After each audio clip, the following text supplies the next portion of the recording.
Price Lord. என் பேர் மோகன். நான் சித்தூர்லேருந்து வரேன். எனக்கு தெரிஞ்ச ஒரு அண்ணாவை நான் அன்பரின் பாதத்தில் ஒரு நாள் ப்ரேயருக்கு கூட்டிகிட்டு வந்தேன். நான் கூட்டிகிட்டு வரும்போது அவருக்கு 40+ ஏஜ்.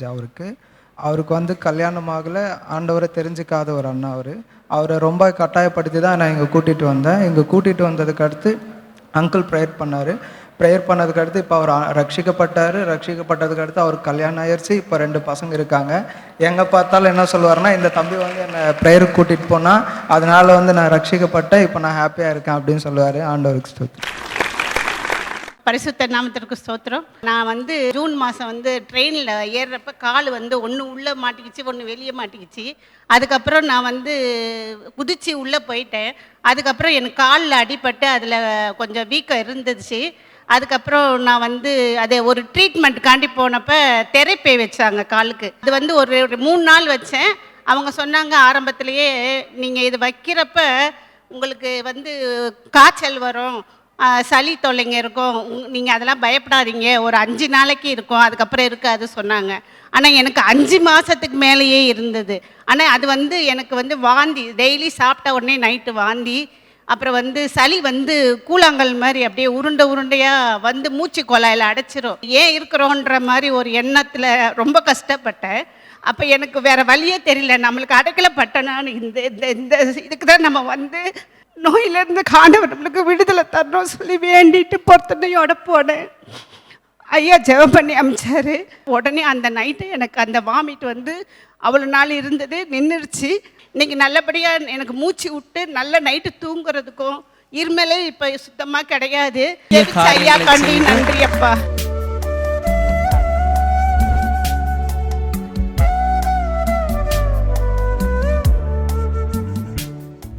கிறிஸ்துவுக்குள் மிகவும் பிரியமான எனதருமை சகோதர சகோதரிகளே, நம்மை சிருஷ்டித்தவரும் நம்மை உண்டாக்கினவரும் நம்மை ஒருபோதும் மறந்து போகாதவருமாகிய இயேசு கிறிஸ்துவின் இணையற்ற நாமத்தினாலே எல்லாரையும் வாழ்த்தி ஆசீர்வதிக்கிறேன். அல்லேலூயா. எல்லாரும் சந்தோஷமா இருக்கீங்களா? இந்த நாளிலும் ஆண்டவருடைய பாதப்படியில் அமர்ந்து, ஆண்டவரே, என் பிள்ளைகளுக்கு என்ன மங்கள வார்த்தை சொல்ல விரும்புகிறேன். தேவ சமூகத்திலே நான் காத்திருந்த பொழுது கர்த்தருடைய ஆவியானவர் நமக்கு கொடுத்த மங்கள வார்த்தை சகரியா தீர்க்கதரிசியின் புஸ்தகம் 2ஆம் அதிகாரம் 5வது வசனம். வாசிப்போமா?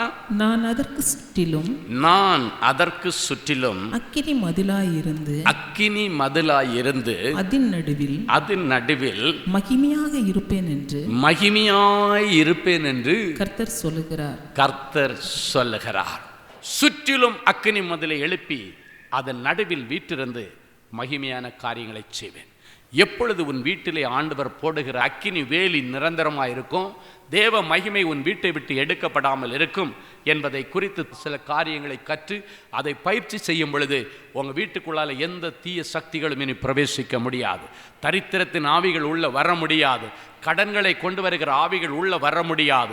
நீ செய்கிற தொழிலிலே நஷ்டங்களை கொண்டு வருகிற ஆவிகள் உட்பிரவேசிக்கவே முடியாது. முதலாவது, என்னென்ன பாபிலோனிய அருவருப்புகள் இருக்கிறதோ அத்தனையிலிருந்து தேவ பிள்ளைகள் வெளியே வரும் பொழுது தேவ மகிமை உங்கள் குடும்பத்திலே தங்கி இருந்து மகிமையான காரியங்களை செய்யும். வாசிக்கலாம். சகரியா தீர்க்கதரிசியின் புஸ்தகம் 2ஆம் அதிகாரம் 7, 8 ஆகிய வசனங்கள். வாசிப்போமா? பாபிலோன் குமாரத்தினிடத்தில் குடியிருக்கிற சீயோனே, உன்னை விடுவித்துக்கொள், அதிலிருந்து உன்னை விடுவித்துக்கொள், பிற்பாடு மகிமை உண்டாகும் என்று சேனைகளின் கர்த்தர் சொல்லுகிறார். உங்களை கொள்ளையிட்ட ஜாதிகளிடத்துக்கு என்னை அனுப்பியிருக்கிறார். உன்னை தொடுகிறவன் அவருடைய கண்மணியை தொடுகிறான். உங்களை தொடுறவன் என் ஏசப்பாவுக்கு கண்மணியை தொடுவானா? அப்படின்னா என்ன அர்த்தம்? இன்னைக்கு ஆண்டவர் உங்கள் ஒவ்வொருவரையும் இயேசு கிறிஸ்துவுக்கு கண்ணுக்குள்ளால மணி போல பொதிந்து பாதுகாக்கிறார். உன் பிள்ளைகளை ஏசப்பாவுடைய கண்ணுக்குள்ளால மணி போல வச்சுங்க. ஒரு மனுஷனுடைய கண்ணுக்குள்ளால கூட அவன் அனுமதிக்காமல் ஒருவனும் கை போட முடியாது. ஏன்னா ஆண்டவர் இயற்கையாகவே அவனுடைய கண்களுக்கு ஆட்டோமேட்டிக் ஷட்டர் ஒன்று போட்டிருக்கிறார். கிட்ட யாராவது கண்ணில் விரல் கொண்டு வந்தாலோ ஒரு குச்சி கொண்டு வந்தாலோ நம்மளை அறியாமலே ஆட்டோமேட்டிக்காக பரலோகத்திலேருந்து ரிமோட் ஆண்டவர் இயக்குவார். டப்புன்னு அந்த கண்ணு மூடிறான். கண்ணு மூடி திறக்கிறதுக்குள்ளால எல்லாம் நடந்து முடிஞ்சிருச்சுன்னு சொல்லுவாங்க. யார் தெரியுமா? ஆண்டவருடைய மகிமை இல்லாதவங்க தான் சொல்லுவாங்க, கண்ணு மூடி திறக்கிறதுக்குள்ளால எல்லாம் முடிஞ்சு போச்சு. ஆனால் கண்ணு மூடி திறக்கிறதுக்குள்ளால எதுவும் உங்களுக்கு நடக்காமல் இருக்கணும்னா நீங்கள் ஏசப்பாவுடைய கண்ணுக்குள்ளால போய் உட்கார்ந்துடணும். இன்னைக்கு உங்கள் பிள்ளைங்க எல்லாரையும் ஏசப்பாவுடைய கண்ணுக்குள்ளால கொடுத்துருங்க. அல்லேலூயா. கண்ணின் கருவழி போல் ஆண்டவர் நம்ம பொதிந்து கொள்ளுவார். உலக பிரகாரமான ஒரு மனுஷனுடைய கண்ணுக்குள்ளால கூட அவன் அனுமதிக்காம டாக்டர் டிராப்ஸ் உள்ள ஊற்ற முடியாது, தாய் உள்ளுக்குள்ள டிராப்ஸ் ஊற்ற முடியாது. அவன் கோஆப்ரேட் பண்ணி கண்ணை நல்லா திறந்து கொடுத்து அப்படி வச்சா கூட படப்படப்படன்னு எப்போ மூடலான்னு தான் அது ட்ரை பண்ணிகிட்டே இருக்கும். அப்படி ஆட்டோமேட்டிக் ஷட்டரே ஆண்டவர் உள்ள போட்டு வச்சிருக்கிறார். அந்த ஷட்டர் மட்டும் இல்லை, அந்த ஷட்டருக்கு இடையில கூட எந்த தூசியும் போயிடக்கூடாதுன்றதுக்கு மேல் எமையில கொஞ்சம் முடி, கீழ் எமையில கொஞ்சம் முடி கொடுத்துருக்கிறார். அந்த ஷட்டரில் கூட மேலேயும் கீழே உள்ள முடி போய் கரெக்டாக ஒன்று மேலே உட்காந்து அப்படியே ஆக்கி உள்ள ஒரு சின்ன தூசி கூட போகாதபடிக்கு. ஒன்று வேண்டாம், நீங்கள் குளத்துக்குள்ளால குளிச்சிட்ருக்கிறீங்க, அந்த குளத்துக்குள்ளே குளிக்கும் பொழுது அந்த தண்ணி உங்கள் கண்ணுக்குள்ளால படாமல் இருக்கணும்னா அழகாக இறுக்கமாக கண்ணை மூடுனா ஒரு ட்ராப்பு தண்ணி உள்ளே போகுதா?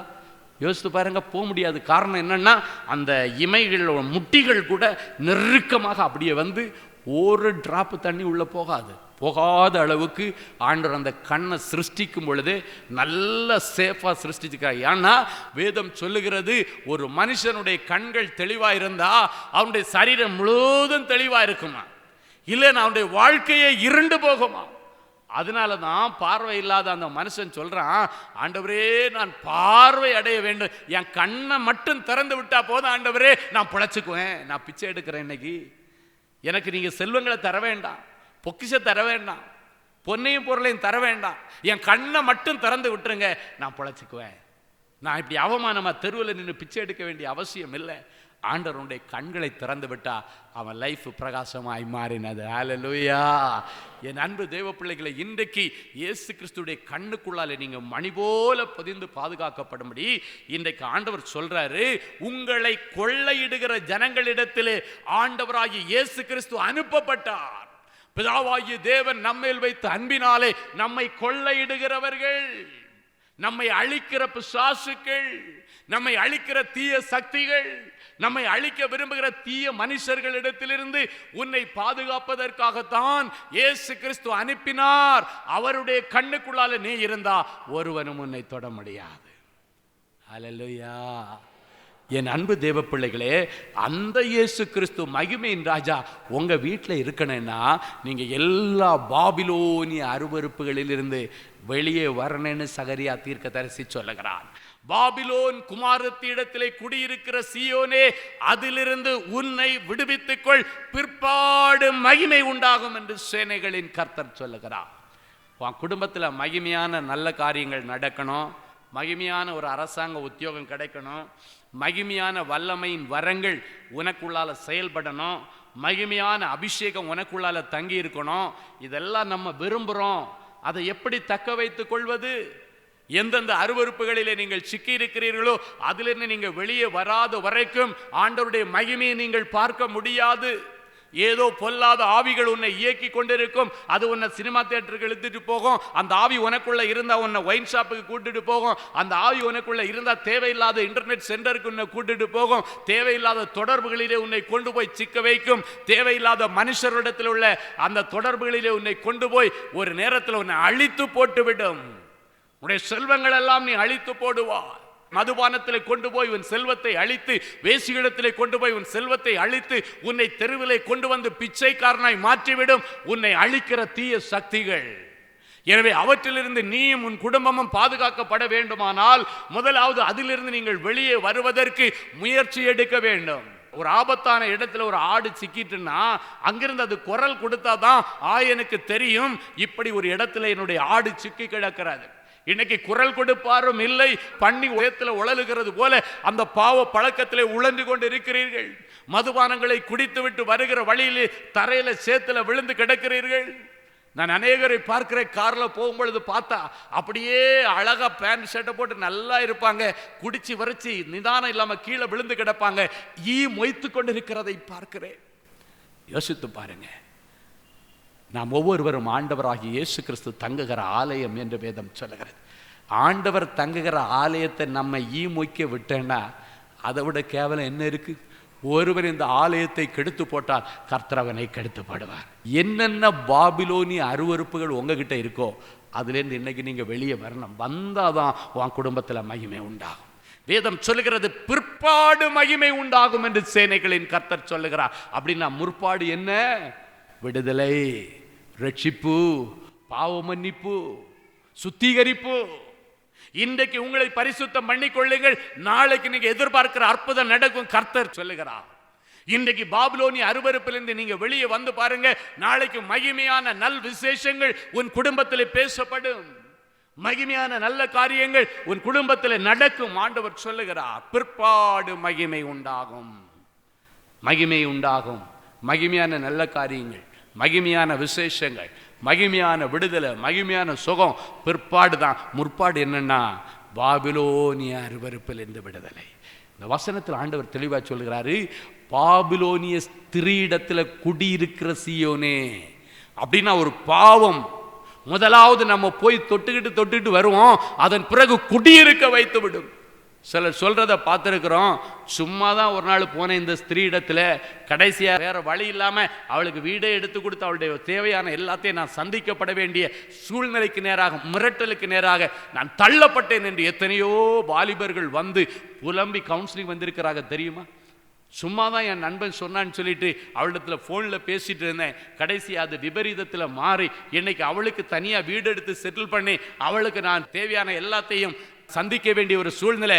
என் மனைவி பிள்ளைகளையும் நான் பார்க்கணும், அதையும் பார்க்கணும். நான் சிக்கி கொண்டேன். குடியிருக்கிற அந்த பாவம், பாபிலோனிய ஸ்திரீடத்திலே குடியிருக்கிற சீயோனே, இன்றிலிருந்து தைரியமாக உன்னை விடுவித்துக்கொள். அந்த பக்கமே போகாதீங்க, அந்த ஸ்திரீடத்துல போகாதீங்க, அந்த பெண்ணிடத்திலே போகாதீங்க, அந்த புருஷனிடத்திலே போகாதீங்க. அன்றைக்கு அப்படிப்பட்ட ஒரு ஸ்திரீடத்திலே போன சிம்சோனுடைய நிலைமை என்னவாயிற்று என்று உங்களுக்கு தெரியும். அவனுடைய கண்கள் பிடுங்கப்பட்டு அந்த வேசியுடைய மடியில் அவன் விழுந்ததன் நிமித்தம் தேவ மகிமை அவனை விட்டு எடுக்கப்பட்டது. பராக்கிரமசாலியாய் இருந்தவன் அப்படியே சிக்குண்டான் என்று வேதம் சொல்லுகிறது. மகிமை அவனை விட்டு எடுக்கப்பட்டது.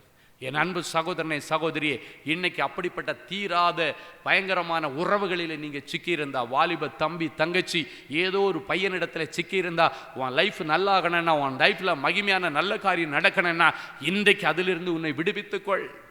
அருமையான வாலிப தம்பி, அதிலிருந்து இன்றைக்கு உன்னை விடுவித்துக்கொள். உன் வாழ்க்கையில் நல்ல காரியங்கள் நடக்கும், சுப காரியங்கள் நடக்கும். நீ எதிர்பார்த்ததை விட, நீ விரும்பின பெண்ணை விட, நீ விரும்பின பையனை விட ஆண்டவர் மகிமையானதை வைத்திருக்கிறார்.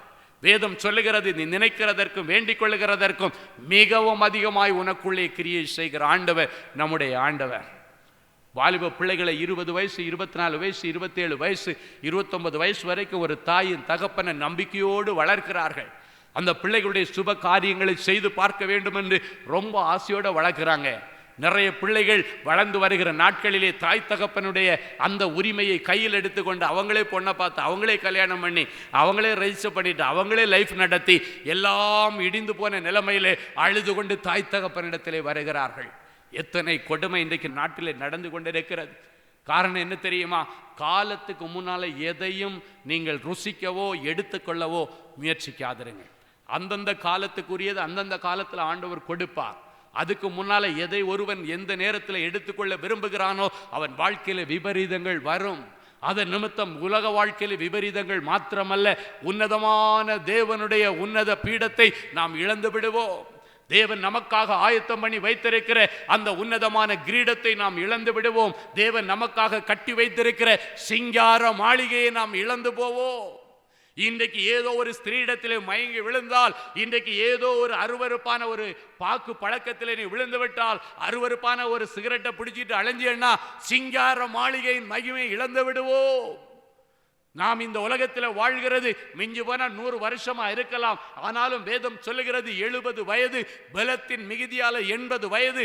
ஒருவேளை எசேக்கியாவை போல 15 வருஷம் கூட்டி கொடுத்தாலும் 70 + 10 80, 80 + 15 95 வருஷங்கள் இல்லை. இன்னும் கிருபையாய் கூட்டி கொடுத்தாலும் 100 110 வருஷமா இருக்கலாம். ஆனால் நித்திய காலமாய் நாம் சிங்கார மாளிகையிலே வாழ வேண்டுமே.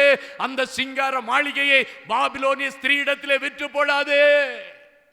அற்பமான கூலிக்காக சேஷ்டபுத்திர அபிஷேகத்தை இழந்து போன ஏசா அதன் பிறகு அவனை தேடியும் விரும்பியும் அது அவனுக்கு கிடைக்கவில்லை.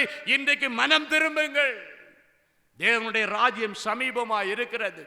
எப்பொழுது தேவனுடைய வருகை வரும் என்று யாராலும் சொல்ல முடியாது.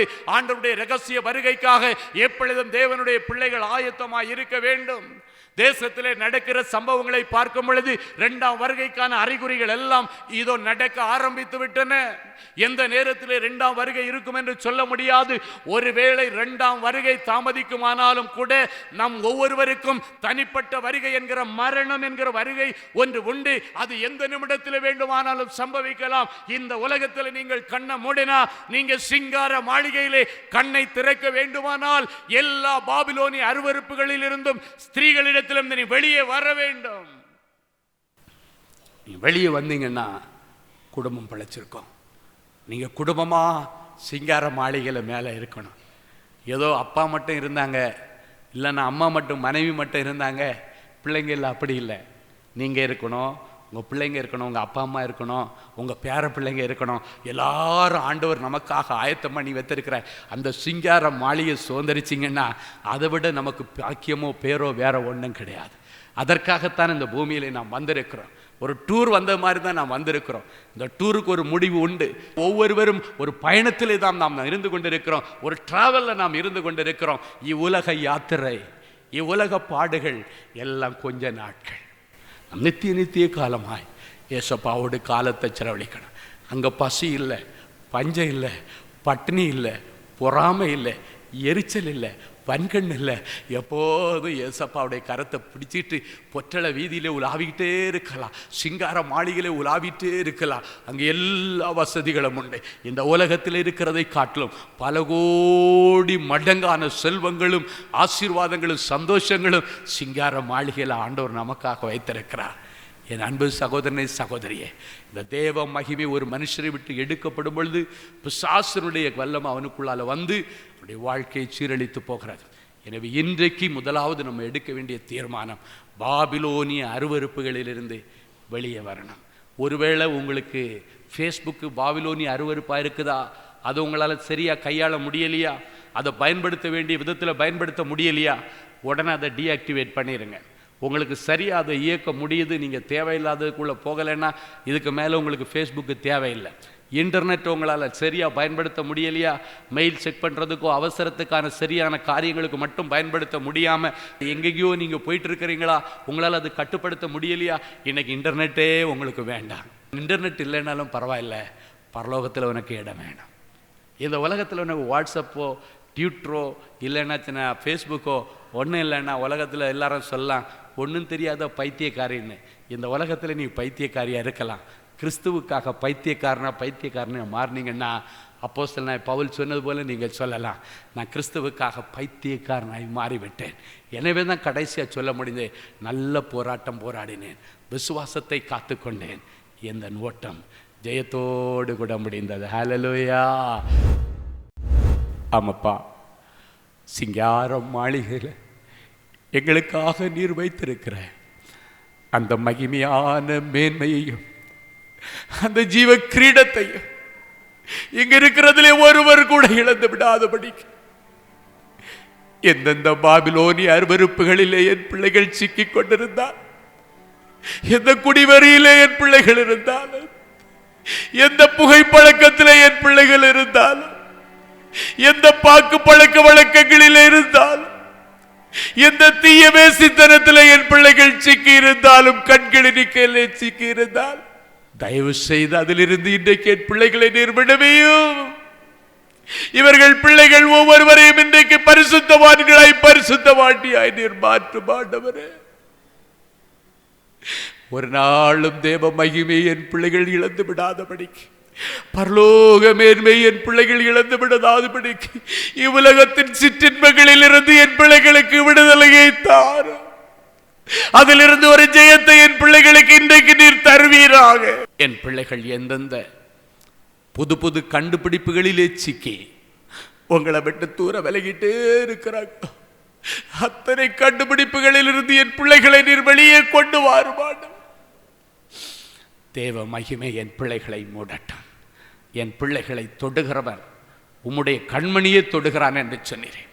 உம்முடைய கண்ணுக்குள்ளாலே என் பிள்ளைகளை பொதிந்து காத்துக்கொள்ளும். எந்த தீய சக்திகளும் துஷ்ட நண்பர்கள் தோழிகளுடைய தொடர்புகளும் என் பிள்ளைகளுக்கு இராதபடிக்கு இவர்களையும் இவருடைய முழு குடும்பத்தையும் இயேசு என்கிற பேழைக்குள்ளே ஒப்புக் கொடுக்கிறேன். கர்த்தர் பெரிய காரியங்களை செய்யும். இயேசுவின் மூலம் பிதாவே, ஆமென்.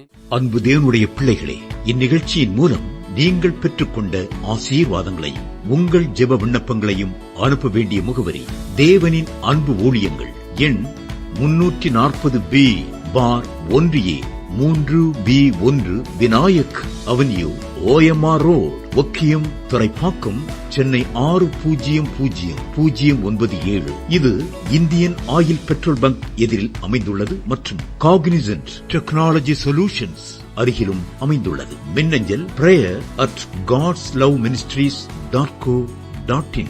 எங்களது இணையதளம் www.godsloveministries.co.in. மேலும் 24 மணி நேர ஜெப உதவிக்கு 04454547999 மற்றும் 9941950999 என்ற எண்களுக்கு தொடர்பு கொள்ளுங்கள். கர்த்தர் தாமே உங்களை ஆசீர்வதிப்பாராக.